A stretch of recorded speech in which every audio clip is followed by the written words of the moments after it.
మరి కాసేపట్లో కాళేశ్వరం కమిషన్ విచారణకు మాజీ సీఎం కేసీఆర్ హాజరు కానున్నారు. ఎర్రవెల్లిలోని ఫామ్ హౌస్ నుంచి భారీ కాన్వాయ్తో కేసీఆర్ హైదరాబాద్కు వస్తున్నారు. కేసీఆర్ వెంట హైదరాబాద్కు హరీష్ రావు, కవిత, ప్రశాంత్ రెడ్డి, ఆర్ఎస్ ప్రవీణ్ కుమార్ పలువురు నేతలు బయలుదేరారు.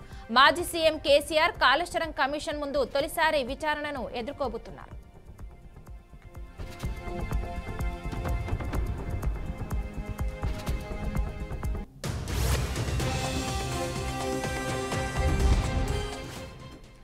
కాళేశ్వరం ప్రాజెక్టు నిర్మాణంలో జరిగిన అవకతవకలపై రాష్ట్ర ప్రభుత్వం ఏర్పాటు చేసిన జ్యుడిషియల్ కమిషన్ నిర్వహించే క్రాస్ ఎగ్జామినేషన్కు హాజరు కానున్నారు.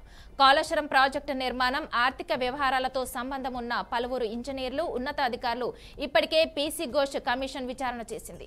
ఈ నెల 6 నుంచి ప్రజాప్రతినిధులను ఎంక్వైరీ చేస్తుంది. కాళేశ్వరం ప్రాజెక్టుకు సంబంధించి comptroller and auditor general CAG నివేదిక సహా విజిలెన్స్ విభాగం ఎన్డీఏ ఇచ్చిన నివేదికను కమిషన్ పరిశీలించింది. విచారణ దాదాపుగా పూర్తయిన తరుణంలో విధానపర నిర్ణయాలు, ఆర్థికపర అంశాలపై మాజీ మంత్రులు ఈటల రాజేందర్, హరీష్ రావును కమిషన్ ప్రశ్నించింది. అందులో భాగంగానే కేసీఆర్ ను విచారణకు పిలిచింది. కాళేశ్వరం కమిషన్ ఏ ప్రశ్నలు వేస్తుంది, దానికి కేసీఆర్ నుంచి ఎలాంటి సమాధానాలు ఇస్తారనేది ప్రస్తుతం ఉత్కంఠ రేపుతోంది.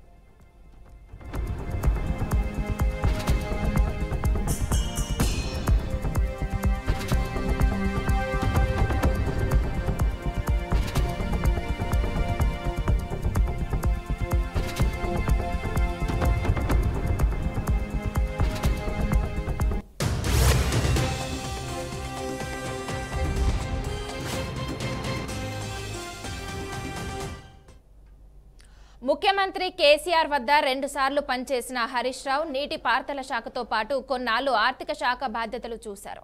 కాళేశ్వరం ప్రాజెక్టు ప్రారంభోత్సవ సమయంతో పాటు మేడిగడ్డ పియర్స్ కుంగిన సమయంలో నీటి పారుదల శాఖ కేసీఆర్ వద్దే ఉంది.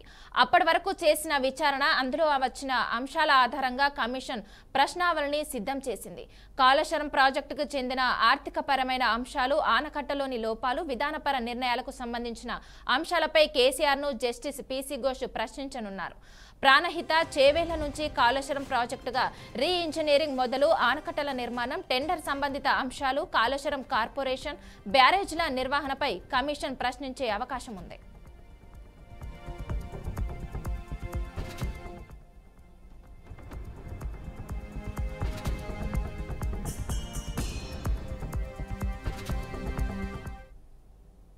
ఇక ఇదే అంశానికి సంబంధించి మరింత సమాచారం మా అవుట్పుట్ ఎడిటర్ వెంకట్ లైవ్ లో అందిస్తారు. వెంకట్, చెప్పండి. కాళేశ్వరం కమిషన్ విచారణ తుది దశకు చేరుకుంది. ఆల్మోస్ట్ ఈరోజు మాజీ ముఖ్యమంత్రి, అదేవిధంగా ఒక బీఆర్ఎస్ అధినేత కేసీఆర్ని Kaleshwaram justice PC Ghosh commission విచారించబోతుంది. ఇప్పటికే ఆయన బీఆర్కే భవన్కి చేరుకోవడం జరిగింది. సో ఆయన ఎటువంటి అంశాలు ప్రశ్నిస్తారు ఏంటనేది మాత్రమే చాలా ఇంట్రెస్టింగ్ ఆస్పెక్ట్గా మారింది. ఇప్పటికే దాదాపు 114 మందిని జస్టిస్ పీసీ ఘోష్ కమిషన్ విచారించడం జరిగింది. 115వ వ్యక్తి కేసీఆర్గా మనం చూడాల్సిన అవసరం ఉంటుంది. అంటే ఇంతకు ముందు వరకు, అంటే ఈటల అదేవిధంగా హరీష్ రావుకు ముందు వరకు దాదాపు ఇంజనీర్లు లేదంటే అధికారులను మాత్రం పీసీ కమిషన్ విచారించడం, ఘోష్ కమిషన్ విచారించడం జరిగింది. కానీ తర్వాత ఈటలతో మొదలుకొని ప్రజాప్రతినిధులు కూడా విచారించడం మొదలైంది. ఎందుకంటే ఈటల రాజేందర్ అప్పట్లో ఆర్థిక శాఖ మంత్రిగా, బీఆర్ఎస్ ప్రభుత్వంలో ఆర్థిక శాఖ మంత్రిగా ఉన్నారు కాబట్టి ప్రాజెక్టుకు సంబంధించి నిధులు చెల్లింపు కావచ్చు, ఇతర అంశాలు, బిల్లులకు సంబంధించి ఇవన్నీ కూడా ఆయన అండర్లోనే జరిగినాయి కాబట్టి ఆయన కూడా విచారించడం జరిగింది. రీసెంట్ టైమ్స్ మనం చూసాం. హరీష్ రావు ఆ తర్వాత, అంటే ఈటల రాజేందర్ తర్వాత హరీష్ రావును కూడా విచారించడం జరిగింది, నిన్న విచారించడం జరిగింది. ఈరోజు కేసీఆర్ని పీసీ ఘోష్ కమిషన్ విచారించబోతుంది. సో పక్కా ఆధారాలతోనే కేసీఆర్ని విచారించేందుకు సిద్ధమైనట్టు తెలుస్తుంది. ఏ అంశాలపై ప్రశ్నలు వేస్తారనేది మాత్రం చాలా ఇంట్రెస్టింగ్ ఆస్పెక్ట్ జరిగింది. మెయిన్గా ఏంటంటే కాళేశ్వరం ప్రాజెక్టుకు ఆమోదం, అట్ ది సేమ్ టైం దానికి సంబంధించినటువంటి అనుబంధ బ్యారేజ్లు ఏవైతే ఉన్నాయో, మేడిగడ్డ కావచ్చు, సుందిల కావచ్చు, వీటికి అనుమతులు ఎప్పుడు ఇచ్చారు, నిధులు చెల్లింపు ఎప్పుడు జరిగింది, ఏ ప్రామాణికంగా డిజైనింగ్ ఎలా జరిగింది, రీడిజైనింగ్ ఎలా చేశారు ఏంటి. ఎందుకంటే పదే కాళేశ్వరం ప్రాజెక్టు సంబంధించి గతంలో కేసీఆర్ ముఖ్యమంత్రిగా ఉన్న సందర్భంలో పలుమార్లు చెప్పడం జరిగింది. కాళేశ్వరం ప్రాజెక్ట్ని తన మెదడుని కరిగించి చాలా ఆలోచించి తీసుకొచ్చాను అని పలుమార్లు ఓపెన్గానే చెప్పిన నేపథ్యంలో ఈరోజు కేసీఆర్ విచారణ చాలా ప్రాధాన్యత సంతరించుకొని చెప్పుకోవాలి. వీటిలో ఇప్పటికే 300 పేజీలతో కమిషన్ నివేదిక సిద్ధం చేసింది. వన్స్ కేసీఆర్ విచారణ పూర్తయిన తర్వాత ప్రభుత్వానికి నివేదిక ఇచ్చే అవకాశం స్పష్టంగా కనిపిస్తుంది. కాళేశ్వరం కాళేశ్వరాన్ని ఎప్పుడు ఆమోదించారు, at the same time Kaleshwaram ఎత్తిపోతల పథకానికి మంత్రివర్గం ఆమోదం తెలిపిందా లేదా, ప్రాజెక్టు పూర్తి కాకముందే బిల్లులు ఎందుకు చెల్లించాల్సిన అవసరం వచ్చింది, ఇటువంటి ప్రశ్నలు ప్రధానంగా ఉండే అవకాశం అయితే కనిపిస్తుంది. ఎందుకంటే ఆ ప్రాజెక్టు సంబంధించి ఈయన కూడా అంటే నీటిపారుదల శాఖ మంత్రిగా ఈయన పనిచేశారు. ఈ కాళేశ్వరం ప్రాజెక్టు సంబంధించి ఆ నిర్మాణం జరుగుతున్న సమయంలో ముఖ్యమంత్రి పదవితో పాటుగా ఈయన నీటిపారుదల శాఖ మంత్రి, ఆ శాఖ కూడా కేసీఆర్ దగ్గరే ఉంది కాబట్టి ఎక్కువ ఇన్ఫర్మేషన్ కేసీఆర్ దగ్గరే ఉంటుంది కాబట్టి సో ఈ ఏదైతే కమిషన్ ప్రభుత్వం ఏర్పాటు చేస్తుందో జస్టిస్ పీసీ ఘోష్ కమిషన్ ఎక్కువ కేసీఆర్ని ప్రశ్నించే అవకాశం కనిపిస్తుంది. బట్ ఇప్పటివరకు ప్రజాప్రతినిధులు ఈటల రాజేందర్ కావచ్చు, లేదంటే హరీష్ రావు కావచ్చు, వీళ్ళిద్దరూ చెప్పిన పాయింట్ ఆఫ్ వ్యూ అయితే హరీష్ రావు, ఈటల రాజేందర్ మాత్రం అప్పటి ప్రభుత్వ ఆదేశాలతోనే, అప్పటి ప్రభుత్వ అనుమతి, మంత్రివర్గ అనుమతితోనే ఇదంతా కాళేశ్వరం ప్రాజెక్టు డిజైన్ కావచ్చు, లేదంటేనేమో నిర్మాణం కావచ్చు, నిధులు చెల్లింపు కావచ్చు అని ఆయన చాలా స్పష్టంగా క్లియర్ కట్గా చెప్పడం జరిగింది. హరీష్ రావు కూడా ప్రజా ప్రయోజనాల దృష్ట్యా కేవలం తెలంగాణలో ఉన్నటువంటి బీడు భూములని సాగుభూములుగా మార్చేందుకు కోసమే, ప్రజల ప్రయోజనాల కోసమే కాళేశ్వరం ప్రాజెక్టు తీసుకొచ్చామని, దాని నిర్మాణం కూడా త్వరితగతిన చేశామని ఆయన చాలా బలంగా చెప్పడం జరిగింది. సో ఈ నేపథ్యంలో ఇటువంటి స్టేట్మెంట్లు ఆల్రెడీ ఇవ్వడం జరిగింది వీరు.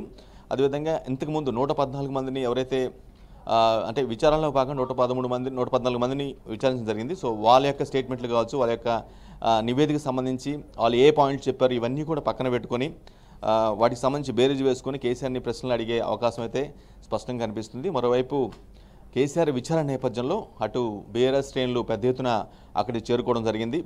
అక్కడ ఆఫీస్ బీఆర్కే భవన్ దగ్గరికి చేరుకోవడం జరిగింది. ఒకవైపు ఇద్దరు కూడా అంటే ఈ మధ్య రీసెంట్ టైమ్స్లో కవిత లెటర్ బయటపడిన తర్వాత కొంత అన్నా చెల్లెల మధ్య, కేటీఆర్ కవిత మధ్య కొంత పొలిటికల్ ఆధిపత్యం ఉన్నట్టుగా మనకి స్పష్టంగా అర్థమవుతుంది. ఈ నేపథ్యంలో ఇద్దరు కూడా అటువైపు తెలంగాణ జాగృతి నుంచి ఆమె పార్టీ శ్రేణులను పిలుచుకోవడం జరిగింది.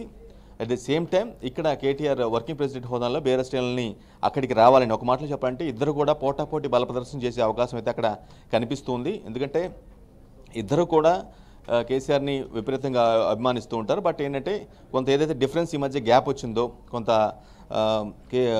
కేసీఆర్ చుట్టూ ఉన్నటువంటి కొంతమంది వ్యక్తులు ఆయన తప్పుదోవ పట్టిస్తున్నారంటూ ఏదైతే కవిత వ్యాఖ్యలు చేసిన నేపథ్యంలో కొంత ఇద్దరి మధ్య కూడా డిఫరెన్స్ పెరిగింది అని స్పష్టంగా అర్థమైంది. సో ఈ నేపథ్యంలో అక్కడ కేసీఆర్కి సపోర్టుగా బీఆర్ఎస్ వర్కింగ్ ప్రెసిడెంట్ హోదాలో ఆయన బీఆర్ఎస్ శ్రేణుల్ని ఆహ్వానించడం జరిగింది KTR. At the same time తన తండ్రికి సపోర్టుగా, పార్టీ అధినేతకు సపోర్టుగా జాగృతి తరపు నుంచి కూడా పెద్ద ఎత్తున పార్టీ శ్రేణుల్ని కవిత ఆహ్వానించడం జరిగింది. సో ఈ నేపథ్యంలో అక్కడ బీఆర్కే కమిషన్ ఎదుట మాత్రం పెద్ద ఎత్తున రెండు వైపుల నుంచి కేటీఆర్ వైపు నుంచి, కవిత వైపు నుంచి, ఇద్దరు నుంచి కూడా భారీ ఎత్తున పార్టీ శ్రేణులు అయితే వస్తున్న పరిస్థితి కనిపిస్తుంది. సో కేసీఆర్ ఎటువంటి సమాధానం చెప్పంటారు, ఎటువంటి కమిషన్ అడగబోయే ప్రశ్నలకి ఎలాంటి సమాధానం ఇస్తారనేది మాత్రం చాలా ఆసక్తిని రేపుతుంది. ఎందుకంటే కాళేశ్వరం కమిషన్ గురించి, కాళేశ్వరం ప్రాజెక్టు గురించి కంప్లీట్గా ఎక్కువగా కేసీఆర్కే తెలుసు అనేది పార్టీ శ్రేణులు చెప్తున్నట్టు వాదన. ఆయన కూడా అదే విషయాన్ని పలుమార్లు ముఖ్యమంత్రి హోదాలో కూడా చెప్పడం జరిగింది. సో ఈ నేపథ్యంలో దాని ఇన్ అండ్ అవుట్స్ మొత్తం కంప్లీట్ డీటెయిల్స్ మొత్తం కూడా కేసీఆర్ మధ్యలోనే ఉంటాయి, ఆయన మైండ్లో ఉన్నాయి కాబట్టి మొత్తం చెప్తాను, చెప్పేందుకు కూడా ఆయన సిద్ధంగా ఉన్నారనేది కూడా పార్టీ శ్రేణులు చెప్తూ ఉన్నాయి. బట్ వీళ్ళు ఎటువంటి ప్రశ్నలు అడగబోతారు, దానికి సమాధానం ఎలా ఉండబోతుంది అంటే వన్స్ ఇది అయిపోయిన తర్వాత ప్రభుత్వానికి నివేదిక సమర్పించేందుకు కూడా commission justice PC Ghosh commission సిద్ధమైంది. ఎందుకంటే ఇప్పటికే చాలా రోజులుగా ఇప్పుడు మేబీ జూలైలో ఈ కమిషన్ నివేదికను ఇచ్చారు, అంటే నెక్స్ట్ మంత్లో నివేదికని ప్రభుత్వానికి సమర్పించే అవకాశం కనిపిస్తుంది. ఆ నివేదిక ఆధారంగా కూడా నివేదికను పూర్తిగా పరిశీలించి చర్యలు ఉంటాయనేది కాంగ్రెస్ ప్రభుత్వం చెబుతున్నటువంటి వాదన. తెలంగాణ కాంగ్రెస్ ప్రభుత్వం అధికారంలో వచ్చినప్పటి నుంచి కూడా అధికారం రాకముందు కూడా కాళేశ్వరం ప్రాజెక్టుకు సంబంధించి పెద్ద ఎత్తున అవినీతి జరిగింది, అవకతవకలు జరిగాయి. అవసరం లేకపోయినా కట్టారు, రీడిజైన్ పేరుతో డబ్బులు ఖర్చు పెట్టారు, పెద్ద ఎత్తున బిల్లులు చెల్లించి వృధా చేశారు, ప్రజాధనాన్ని వృధా చేశారనేది కాంగ్రెస్ ప్రభుత్వం అధికారంలో రాకముందు కూడా చాలా బలంగా చెప్తున్న విషయం. సో వన్స్ అధికారంలోకి వచ్చిన తర్వాత జస్టిస్ పీసీ ఘోష్ కమిషన్ ఏర్పాటు చేయడం, దాన్ని విచారణ వేగవంతం చేయడం, ఆల్మోస్ట్ ఇప్పటివరకు 300 పేజీలతో నివేదికను కూడా సిద్ధం చేయడం జరిగింది. 115వ వ్యక్తిగా కేసీఆర్ని విచారిస్తున్నారు. తమ దర్యాప్తులో భాగంగా కంప్లీట్గా అయిపోయిన తర్వాత జూలైలో సబ్మిట్ చేసే అవకాశం ఉంది. మానస, అయితే వెంకట్, ప్రాజెక్టు పేరుతో కమిషన్లు తీసుకున్నారనే ఆరోపణలు వస్తున్న వాటిపై కేసీఆర్ దీనిపైన కూడా విచారణ జరిపే అవకాశం ఉందంటారా కమిషన్? రైట్, ఓవరాల్గా కాళేశ్వరం ప్రాజెక్టు మన చర్చకు వచ్చినట్లయితే మెయిన్గా కమిషన్ల గురించే ప్రస్తావన వస్తూ ఉంటుంది. కాంగ్రెస్ చాలా బలంగా చెప్తున్న వాదన కమిషన్ల కోసమే, కాంట్రాక్టర్లకి కమిషన్ల కోసం, వారి దగ్గర నుంచి వీళ్ళు కమిషన్లు తీసుకోవడం కోసమే ఈ విధంగా ఈ ప్రాజెక్ట్ని తీసుకొచ్చారు. దీనివల్ల ఉపయోగం పెద్దగా ఏమీ ఉండదు, అన్ని దాదాపు 1,00,000 కోట్లు ఖర్చు పెట్టి చేశారు అనేది కాంగ్రెస్ ప్రభుత్వం, కాంగ్రెస్ నాయకులు బలంగా చెప్తున్న వాదన. కానీ అంత ఖర్చు కాలేదు, మేము పూర్తిగా క్లియర్ కట్గా చెప్తున్నప్పుడు కూడా పదే 1,00,000 కోట్లు ఖర్చు అయిందని వితండవాదం చేస్తున్నారని కాంగ్రెస్ శ్రేణులు వితండవాదం చేస్తున్నాయనేది బీఆర్ఎస్ వాదన. సో దానికి సంబంధించి కమిషన్లు కోసమే కట్టారా లేదా, లేదంటే నిజానికి ప్రజా ప్రయోజనాలు ఉన్నాయా, తెలంగాణలో ఉన్నటువంటి బీడు భూముల్ని పూర్తిగా ఎక్కడైతే బీడు భూములను వాటిని సాగు చేసేందుకు కొన్ని రాష్ట్రంలో ఉన్నటువంటి కొన్ని జిల్లాలలో సాగునీరుని పారించేందుకే కట్టారా, లేదంటే వీళ్ళు కమిషన్ల కోసం తీసుకున్నారా అనేది మాత్రం వీటి మీదే బేస్ అయి ఉంది. సో ఈ విచారణ ఏర్పాటుకి ఫామ్ చేయడానికి కారణం కూడా ఏదైతే కమిషన్ల పేరుతో పదే వస్తున్నటువంటి ఆరోపణలు ఏవవుతున్నాయో అలిగేషన్స్, వాటిని బేస్ చేసుకునే కాంగ్రెస్ ప్రభుత్వం ఈ జస్టిస్ పీసీ ఘోష్ కమిషన్ని ఏర్పాటు చేసింది కాబట్టి, సో దాని బేస్ని మొత్తం కంప్లీట్గా విచారణ నివేదిక మొత్తం పరిశీలించిన తర్వాత ఒక అండర్స్టాండింగ్తో ఖచ్చితంగా ప్రభుత్వానికి ఇచ్చిన తర్వాత తెలుస్తుంది ఇది నిజంగానే ప్రజా ప్రయోజనాల అర్థం కట్టారా, లేదంటే కాంట్రాక్టర్ల నుంచి కమిషన్ల కోసం తీసుకున్నారా, కట్టారా అనేది ఖచ్చితంగా నివేదిక అనంతరం తేల్చే అవకాశం కనిపిస్తుంది.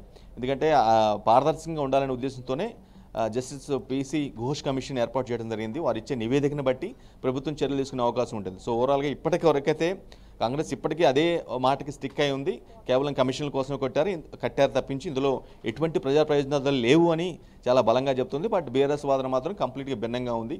కాంగ్రెస్ అనవసరంగా అభాండాలు వేస్తుంది తప్పించి, దానివల్ల ప్రాజెక్టు వల్ల ప్రజలకు మేలు తప్పించి చిన్నదాన్ని చాలా పెద్దగా చేసి చూపిస్తుంది, ఒక బోగస్ ప్రచారం చేస్తుంది అనేది బీఆర్ఎస్ నాయకుల యొక్క వాదనగా కనిపిస్తుంది. సో ఈ నేపథ్యంలో ఆ కమిషన్ నివేదిక ఏ విధంగా ఉండబోతుంది, వన్స్ ప్రభుత్వానికి వచ్చిన తర్వాత ఎలాంటి చర్యలు తీసుకుంటారనేది మాత్రం ఇంట్రెస్టింగ్ ఆస్పెక్ట్గా మారింది మానస. అయితే ఇప్పుడు వెంకట్, కేసీఆర్ విచారణతో ప్రాజెక్టుకు సంబంధించి మొత్తం క్లారిటీ వస్తుందంటారా, లేదా ఇంకా వేరే ఇతర కీలక నేతలకు నోటీసులు ఇచ్చే అవకాశం ఉందంటారా? రైట్, వన్స్ ఇది చాలా ఈ తుది దశకి చేరింది కాళేశ్వరం కమిషన్ విచారణ అని చెప్పడానికి కేసీఆర్ విచారణ ఒక ప్రైమ్గా మనం తీసుకోవాల్సిన అవసరం ఉంటుంది. ఎందుకంటే 10 సంవత్సరాల పాటు రాష్ట్రాన్ని రూల్ చేశారు, ప్రభుత్వానికి పెద్దగా ఉన్నారు, ఆయన సమయంలోనే ఇదంతా జరిగింది కాబట్టి, ఆయన అంటలోనే ఆయన అనుమతి లేకుండా ఇదంతా జరగదు కాబట్టి, సో ఖచ్చితంగా ఆయన ఇచ్చే సమాధానాన్ని పరిగణలో తీసుకుంటారు.